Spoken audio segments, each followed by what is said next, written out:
टरी कर्म गति तारे नाहि टरी। गुरु वशिष्ठ मिल लगन सुधायो राम मंत्र एक दीन्हा। गुरु वशिष्ठ ने भी मंत्र बोले थे, लेकिन कर्म गति थी तो सीता जी को वनवास जाना पड़ा। कर्म गति तारे नाहि टरी कर्म गति तारे नाहि टरी।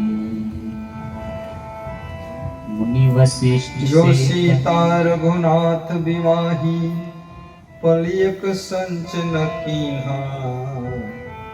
गुरु वशिष्ठ मिल लगन सुधायो सूर्य मंत्र यक दीन्हा। कर्म गति तारे नाहि टरी कर्म गति तारे नाहि टरी। कबीर कमाई आपनी कभी न निष्फल जाए। बोया पेड़ बबूल का आम कहाँ से खाए। संत कबीर कहते हैं, कर्म ऐसे है जैसे बीज होता है। आम का बीज बो दोगे तो आम का पेड़ उगेगा।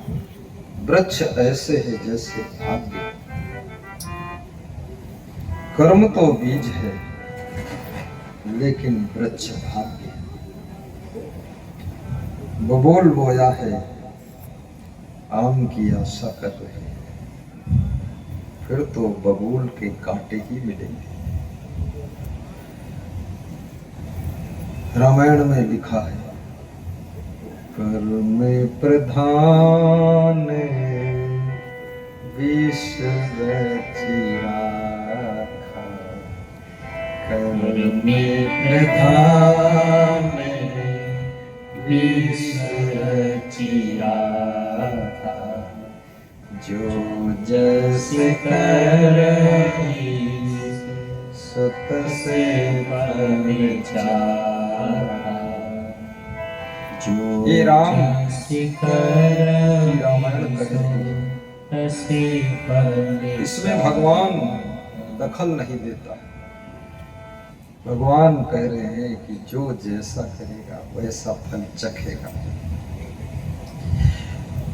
क्योंकि करोड़ों अरबों नर नारी है, कौन क्या क्या कर्म करता है, इसका लेखा जोखा भगवान रखे तो बहुत बड़ा कार्यालय खोलना पड़ेगा।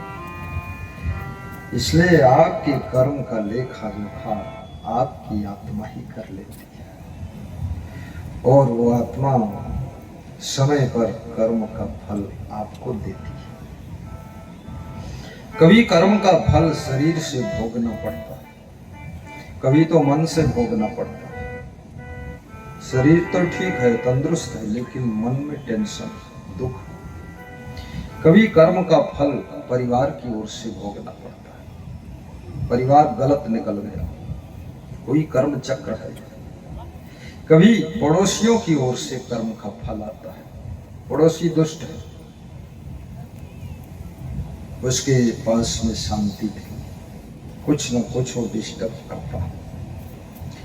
और कभी कर्म का फल मजदूर, लेबर, नौकरों की ओर से भी भोगना पड़ता है। कभी कर्म का फल शत्रुओं की ओर से, कभी मित्रों की ओर से, कभी रिश्तेदारों की ओर से।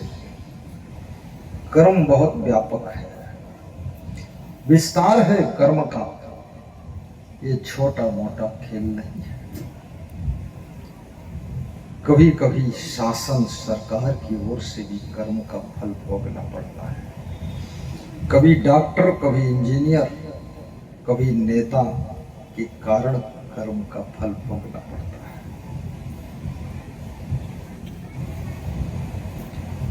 जिंदगी जॉइंट लाइफ है। ठेकेदार गलत सड़क बनाकर चला गया है, रोज हजारों लोग निकल रहे हैं, ठेकेदार का कर्म है गलत सड़क बनाया, लेकिन ये हजारों लोग भोग रहे हैं। इसलिए कभी ये मत सोचिए कोई कुछ कर रहा, हमसे क्या मतलब, हमसे है मतलब,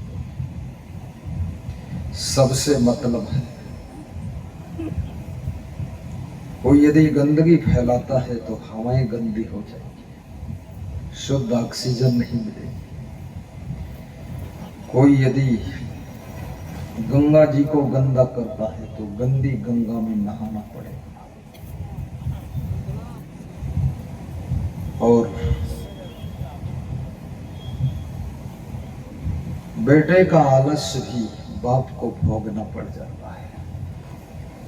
हर बाप इसीलिए तंग है कि बेटा काम शुरू नहीं किया है, काम शुरू नहीं किया लेकिन पान खाना शुरू कर दिया है, तंबाकू खाना शुरू, दारू पीना शुरू, मांस मछली शुरू, अंडा मुर्गा शुरू, जुआ शुरू, शराब शुरू, गांजा शुरू, फैशन शुरू, मोबाइल शुरू, गाना शुरू, सैया बलून शुरू, पूरा शुरू शुरू शुरू, सुअर हो गया, सुअर बनना शुरू हो गया, लेकिन काम शुरू नहीं। 30 साल के जवान हो गई, घूम रहे और कह रहे हैं अभी तो हम कुछ नहीं कर रहे। बड़ी बहादुरी से कहते हैं हम कुछ नहीं कर रहे, बड़ी बेशर्मी से कहते हैं हम कुछ नहीं कर रहे।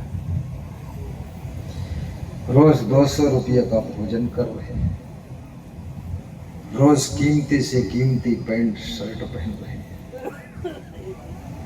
रोज सो रहे हैं लेकिन कुछ कर नहीं रहे। बहुत बेशर्म है। अब इसको शर्म कैसे आती है।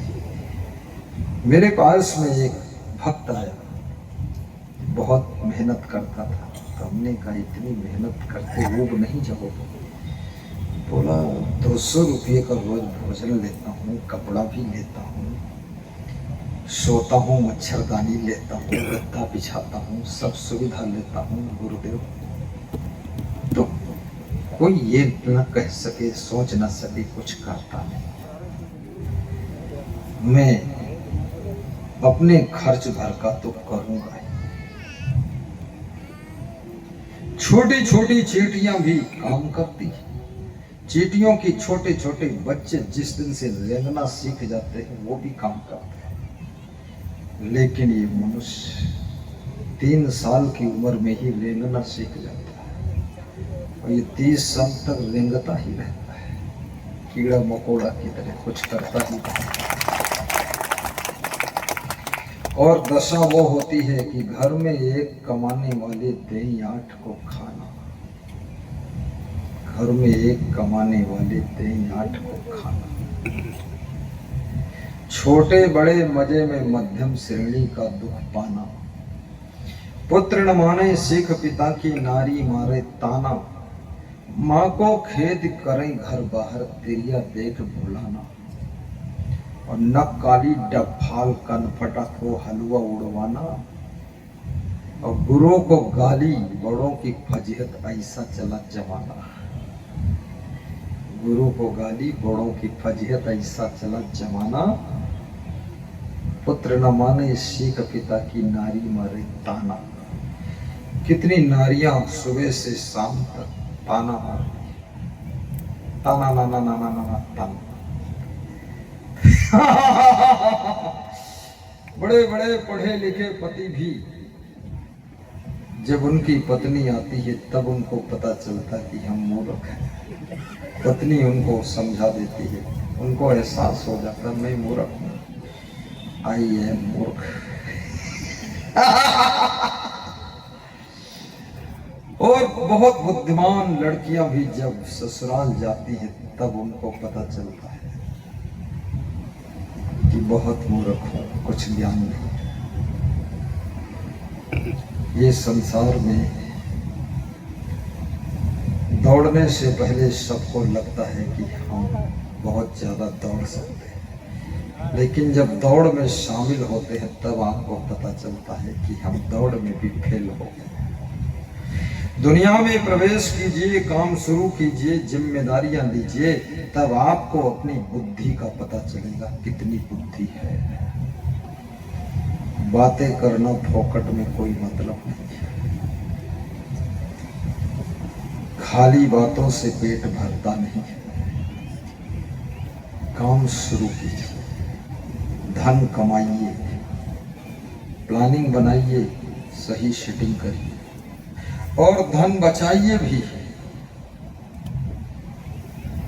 ये तो तब पता चलेगा, याद रखना, जब सूरज डूब जाता है तब दीपक ढूंढते हो, लालटेन ढूंढते हो, चिराग ढूंढते हो, तब बल्ब ढूंढते हो, तब बटन दबाते हो कि लाइट चाहिए। समय निकल जाएगा तब सोचोगे कि बूढ़े हो गए, कोई मतलब नहीं।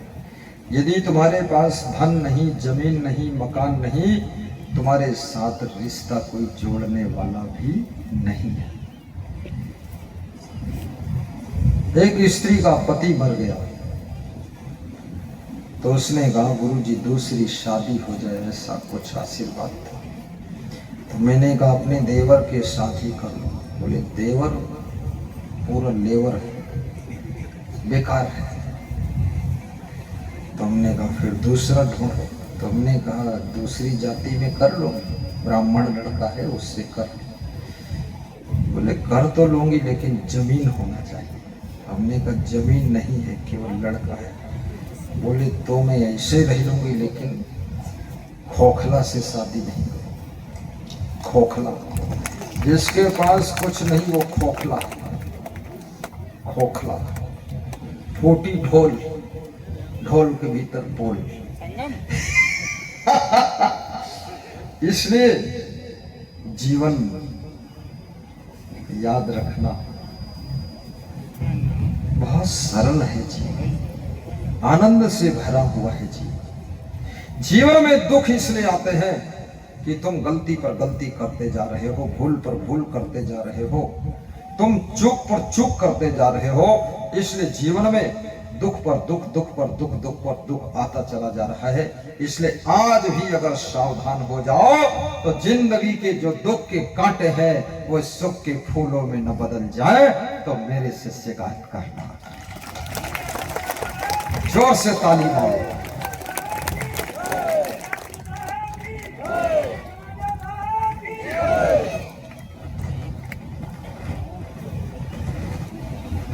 कबीर कमाई अपनी कभी न निष्फल जाए, बोया पेड़ बबूल का आम कहाँ से खाए।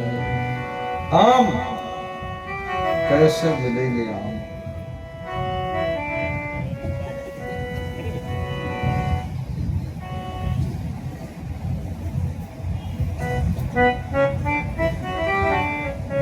एक बार गलती करो तो उसे भूल कहते हैं, बार बार उस गलती को दोहराओ तो उसे अपराध कहते हैं। भूल क्षमा हो जाती है लेकिन अपराध का दंड भोगना पड़ता है। इसलिए निवेदन है कि अपनी गलती को अपराध मत बनने दो, गलती को गलती पर ही सुधार कीजिए। और दूसरों को गलती करते हुए देख करके खुद ना गलती करने की प्रेरणा लीजिए। दूसरों का हाथ आग में डालने से जल चुका है, उसी से प्रेरणा लो। तुम आग में हाथ मत डालो, लेकिन तुम दूसरों का जला हुआ हाथ देख करके तुम्हें विश्वास नहीं होता कि इसका हाथ आग से जला है। तुम अपना हाथ आग में डालकर, अपना हाथ जलाकर, अपना हाथ में फफोले डालकर दर्द सहते हो, तब कहते हो आग में हाथ डालने से जल जाता है। ये बुद्धिमान का लक्षण नहीं है, ये मूर्ख का लक्षण है। सावधान। दूसरों को फिसलता हुआ देखकर संभल जाइए, दूसरों को गिरता हुआ देखकर सावधान हो जाइए। दूसरों की बर्बादी देख करके स्वयं सही रास्ता पकड़ लीजिए। जिस जवानी के जोश में तुमसे बहुत गलतियां होती, पाप होते, अपराध होते, भूल होती, चूक होती है, याद रखना ये जवानी भी तुम्हारा साथ छोड़कर चली जाएगी और एक दिन तुम्हारे बुढ़ापा लात मारकर आ जाएगा। बुढ़ापा आकर जाता नहीं है और जवानी जाकर आती नहीं है और बचपन दोबारा मिलता नहीं है और मृत्यु के बाद जितना कर्म किया है वो सब भोगना पड़ेगा। अपना भाग्य बना। बचपन की बिगड़ी अपनी बना लीजिए, बचपन की बिगड़ी अपनी बना लीजिए। गुरु जी के ज्ञान का मजा लीजिए। बचपन की बिगड़ी अपनी बना लीजिए। बचपन की बिगड़ी अपनी बना लीजिए। बना लीजिए, बना लीजिए बचपन की बिगड़ी अपनी बना लीजिए। गुरु जी के ज्ञान का मजा लीजिए। गुरु के ज्ञान में मजा है। मजा माने सुख, मजा माने सुख और गलतियों में सजा है। और जिसमें गुरु की रजा है उसमें शिष्य की रजा है। इधर भी वाह वाह है, उधर भी वाह वाह है। राजी हैं हम उसी में जिसमें तेरी रजा है। इधर भी वाह वाह है, उधर भी मजा है। राजी है हम उसी में जिसमें तेरी रजा है। बीरबल बहुत ज्ञानी व्यक्ति था। एक दिन अकबर बादशाह ने बुलाया कि बीरबल आज हमारे पेट में दर्द हो। अरे पेट में दर्द हो रहा है। जिंदगी में किसके किसके पेट में दर्द हो चुका है, जरा हाथ उठाए। कभी भी दर्द हुआ हो हाथ उठाए। कोई दर्द से बचा है। दर्द है तो समझ लो तुम्हारे पेट है। केकड़ा के सिर में दर्द नहीं होता है क्योंकि सिर ही नहीं होता, पेट में दर्द। हमारे आज विशेष अतिथि के रूप में श्री देवेश मिश्रा जी रायबरेली वाले पधारे खड़े हुए। 40 ट्रक के मालिक। एक ट्रक और खरीद लो बेटा, और एक ट्रक का पैसा प्रॉफिट गुरु को दान किया करो। 41 ट्रक, ठीक, सभी ट्रक सही चलेंगे। 40 ट्रक का तुम्हारे पास और एक ट्रक का धर्म प्रचार के लिए गुरु के पास। आज संकल्प लें।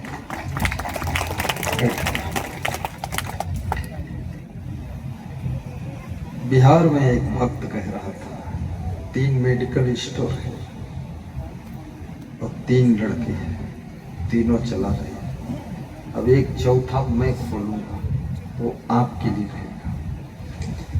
तो मैंने कहा तब तो हमें बहुत दान मिल जाएगा।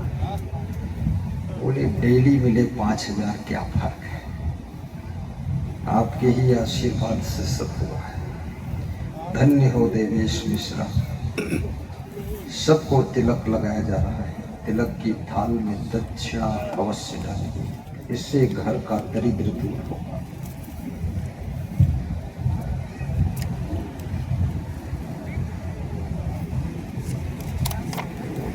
बालापन सब खेल गवाया, जाने भय गुरु ज्ञान न भाया। जाने भय गुरु ज्ञान न भाया। तीसरे ही पन में संभल जाइए, गुरु जी के ज्ञान का मजा लीजिए। हाँ, गुरु जी के ज्ञान का मजा लीजिए। अरे बचपन की बिगड़ी अपनी बना लीजिए, गुरु जी के ज्ञान का मजा लीजिए। गुरु जी के ज्ञान का मजा लीजिए। बचपन की बिगड़ी अपनी बना लीजिए। वाह,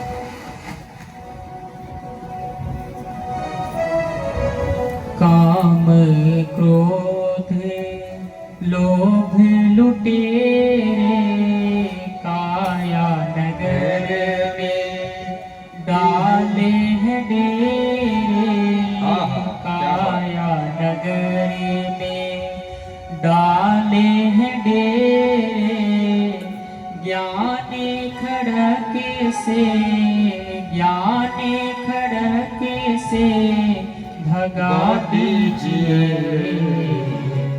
गुरु जी के ज्ञान का मजा लीजिए। काम क्रोध गुरु जी के ज्ञान का मजा लीजिए।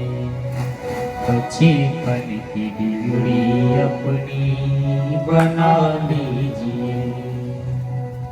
सबके भीतर काम क्रोध लोभ मोह ईर्ष्या द्वेष अहंकार सूक्ष्म रूप में बैठे।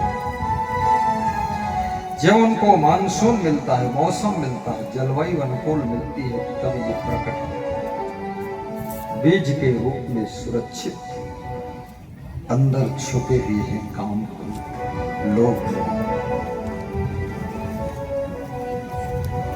सामान्य परिस्थिति में कोई न कामी है, न क्रोधी है, न लोभी है, न मोही है, न अहंकारी है।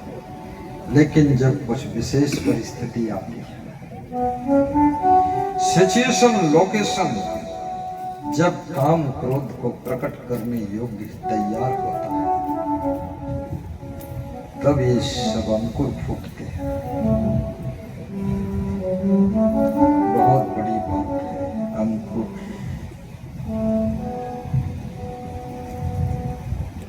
जब परशुराम को क्रोध आया,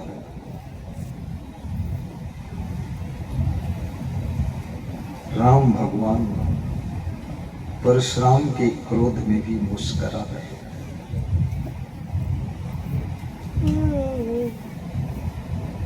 जब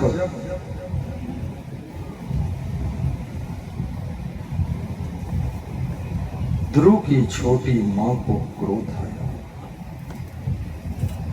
ध्रुव सोच रहे हैं मेरी छोटी मां मेरा हाथ पकड़कर घसीट कर राजमहल से बाहर कर रही, इस बात का दुख नहीं। लेकिन पिताजी पास में बैठे हैं और कुछ कह नहीं रहे। जिस स्थान पर तुम बैठे हो वहां कुछ हो रहा है, तो तुम्हारा मानवता के नाते फर्ज बन जाता है कि कुछ कंट्रोल करो। द्रौपदी का चीर हरण हो रहा है, भीष्म पितामह देख रहे, रोक नहीं पा रहे। जब भीष्म पितामह सरसैया पर लेटे हैं, दुखी हैं, बाण छिद रहे हैं, खून बह रहा है, कृष्ण जाकर मिलते हैं तो कृष्ण उनको देखकर हंस रहे हैं। ये तुम्हारे कर्म का फल है। एक नारी का अपमान भरी सभा में हो रहा था, तुम पितामह थे, सबसे अधिक उम्र के थे, तुमने रोका क्यों नहीं? उसी का फल है। तुम्हें दुखी देख करके भगवान हंस रहा है। जटायु जब सीता को हरण करके रावण ले जा रहा था, जटायु रावण से युद्ध करता है, अपनी चोंचों से रावण को घायल करता है। रावण तलवार से जटायु के पंख काट देता है, जटायु गिर जाता है। जटायु के शरीर को राम अपनी गोद में लेकर के राम रो रहे हैं। एक नारी की रक्षा एक पंछी जब करता है, गीध करता है, जटायु करता है, तो उसके लिए भगवान राम भी रो रहे हैं कि तूने अपना धर्म निभाया, फर्ज निभाया, कर्तव्य निभाया और तू महान है, इसलिए ऐसे लोगों के लिए तो मैं भी रो लेता हूं। भगवान रोता है। और वही राम कृष्ण अवतार में आते हैं।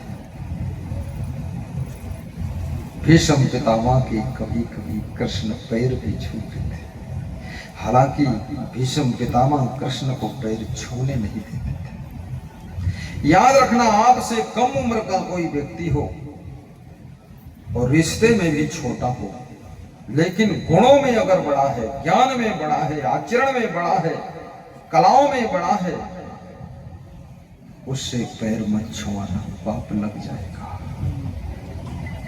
क्योंकि उम्र से बड़ा ही केवल बड़ा नहीं होता है, पद में बड़ा बड़ा नहीं होता है, धन में बड़ा बड़ा नहीं होता है, और रिश्ते में बड़ा बड़ा नहीं होता है। वो बड़ों में सबसे बड़ा होता है जो ज्ञान में बड़ा है, आचरण में बड़ा है, वो सब बड़ा से भी बड़ा होता है, इसलिए उससे पैर नहीं छुआ। बोलिए सद्गुरु भगवान की जय।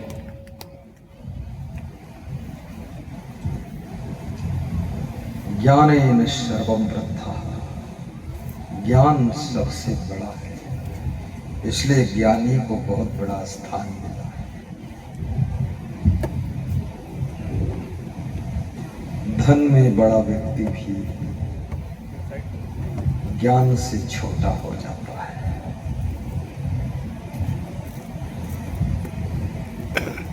ऐसे तो धनम वृद्धा, संबंधम वृद्धा, वयम वृद्धा, सर्वम वृद्धा, ज्ञानम वृद्धा,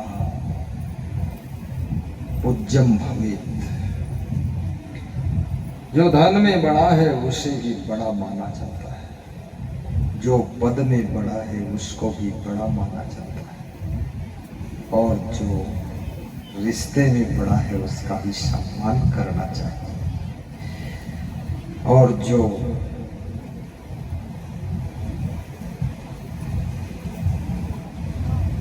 कलाओं में बड़ा है वो भी बड़ा है, लेकिन जो ज्ञान और आचरण में बड़ा है वो सबसे बड़ा है, उसका आदर कीजिए। भगवान कृष्ण भीष्म पितामह की दुख भरी दुर्दशा को देखकर हंस रहे कि वही कर्म का फल है। एक नारी विलाप कर रही है, रो रही है, द्रौपदी का चीर हरण हो रहा है, साड़ी खींची जा रही है, तुम वहीं बैठे हो, रोक नहीं।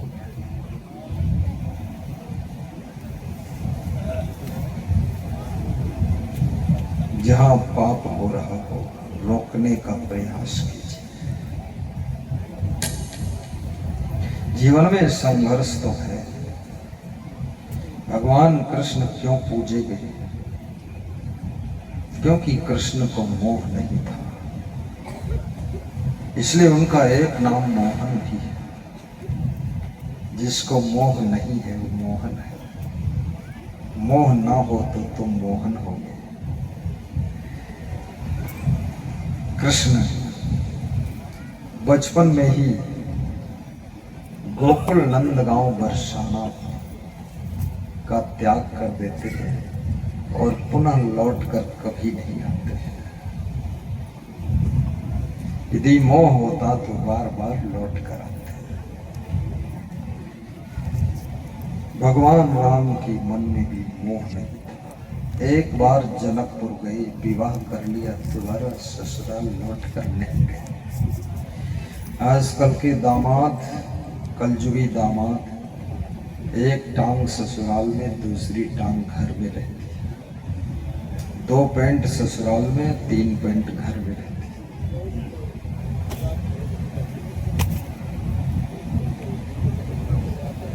तुम्हारे ससुराल बार बार जाने से ससुराल वालों को डिस्टर्ब होता है, उनको अपनी दुनिया चलाने दो अपने ढंग से।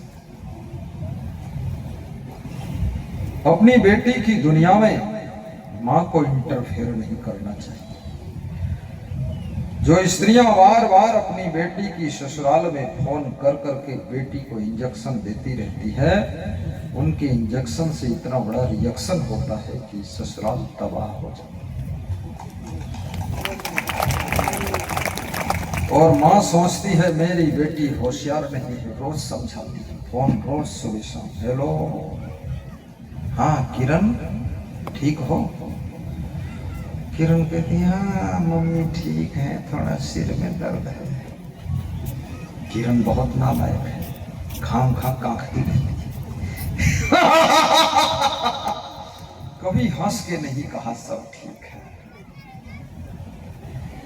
फिर किरण क्या कहती, मम्मी थोड़ी देर बाद बात करोगे। मम्मी को संदेह हो गया कोई खास बात है, थोड़ी देर बात करेगी। जब सबसे अलग हो जाएगी, कमरे में जाएगी, दरवाजे में कुंडी लगाएगी, तब पूरी गहरी बात बताएगी। और है कुछ नहीं, थोड़ी देर बाद, रोज यही बात, थोड़ी देर बाद। अपनी माँ को भी टेंशन देती है। और सभी माताओं को मैं कह देना चाहता हूं, तुमसे अधिक बुद्धिमान तुम्हारी बेटी है। आप छोड़िए परवाह उसकी। जिस दिन तुम उसका पिंड छोड़ दोगी, उसी दिन वो ब्रह्मांड का ज्ञान प्राप्त करेगी। तुम उसके चक्कर में पड़ी क्यों?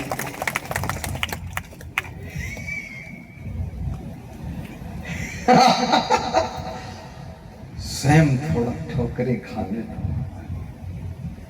कौन होशियार नहीं है, कौन बेटी पत्नी नहीं बनती है, और कौन बेटी माँ नहीं बनती है, और कौन बेटी दादी नहीं बनती है, और कौन बेटी बहू नहीं बनती है, और कौन बेटी सासू नहीं बनती है। सब क्रमशः डिग्री हासिल करती हुई चली जाती है। मैंने तो बहुत देखा है, माँ से ज्यादा चतुर बेटी है, सासू से ज्यादा चतुर बहू है, और गुरु से भी चतुर चेला है। हमारे चेला बहुत चतुर है, इतनी चतुराई है कि चतुराई चूल्हे पड़ी है। सब चतुर है। थोड़ा डुबकी तो लगाइए, देखिए तो डुबकी लगाकर सब होशियार है। हमारे पूर्वज तीर्थ यात्रा जाते थे, महीना 2 महीना की, बेटे बहू सब जिम्मेदारी संभालना सीख जाते थे। अब तीर्थ भी जाते हैं तो सुबह जाते हैं, फिर शाम को